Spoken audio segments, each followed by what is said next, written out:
तो आज हम विष्णु सहस्त्र नाम के एक बहुत ही गहरे नाम पर बात करने वाले हैं, भूतभृत। हमारे पास जो स्रोत हैं वे इस एक नाम के पीछे छिपे पूरे ब्रह्मांड के दर्शन को एक तरह से खोल कर रख देते हैं। हमारा मकसद ये समझना है कि कैसे ये छोटा सा एक शब्द पालन पोषण, व्यवस्था और संतुलन की इतनी बड़ी सोच को अपने अंदर समेटे हुए हैं। बिल्कुल। तो चलिए इस सोच की परतों को खोलते हैं। बिल्कुल। और सहस्त्र नाम में हर नाम सिर्फ एक टाइटल नहीं है, वो अपने आप में एक पूरा दर्शन है। भूतभृत छठा नाम है और ये सृष्टि में ईश्वर की सबसे क्या कहते हैं बुनियादी भूमिकाओं में से एक को दिखाता है।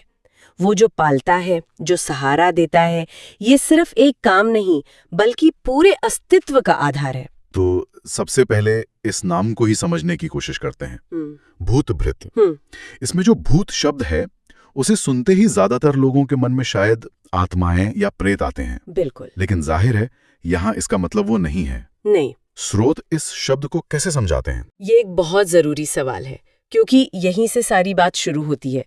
आम भाषा में भूत का मतलब वो बदल गया है, लेकिन संस्कृत में भू धातु का अर्थ होता है होना या अस्तित्व में आना। तो भूत का मतलब है वो सब कुछ जो अस्तित्व में है। अच्छा, एवरीथिंग दैट एग्जिस्ट्स। एग्जैक्टली। इसमें सिर्फ जीवित प्राणी नहीं बल्कि उससे भी ज्यादा बुनियादी चीजें शामिल हैं। ज्यादा बुनियादी चीजें जैसे कि पंच महाभूत, जिनसे ये पूरा ब्रह्मांड बना है। स्रोत बताते हैं कि भूत भृत का अर्थ है सभी प्राणियों और इन पंच महाभूतों का भरण पोषण करने वाला। अच्छा, तो ये पंच महाभूत मतलब पृथ्वी, जल, अग्नि, वायु और आकाश। मतलब भगवान सिर्फ उस घर को नहीं संभाल रहे जो बना है, बल्कि उन ईंट, सीमेंट, पानी को भी संभाल रहे हैं। क्या बात है। ये तो जिम्मेदारी का एक बिल्कुल अलग ही स्तर है। आपने बहुत सही पकड़ा।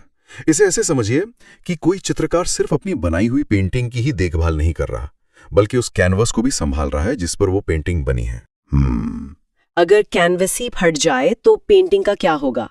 भूतभृत का असली मतलब यही है, वो फाउंडेशनल सपोर्ट, उस बुनियादी सहारे को बनाए रखना।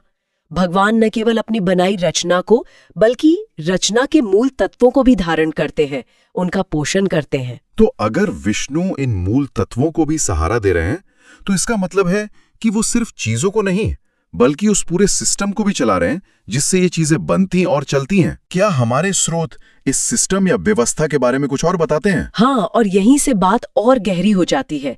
स्रोत हमें रितम की अवधारणा की ओर ले जाते हैं। ये वेदों का एक बहुत शक्तिशाली विचार है।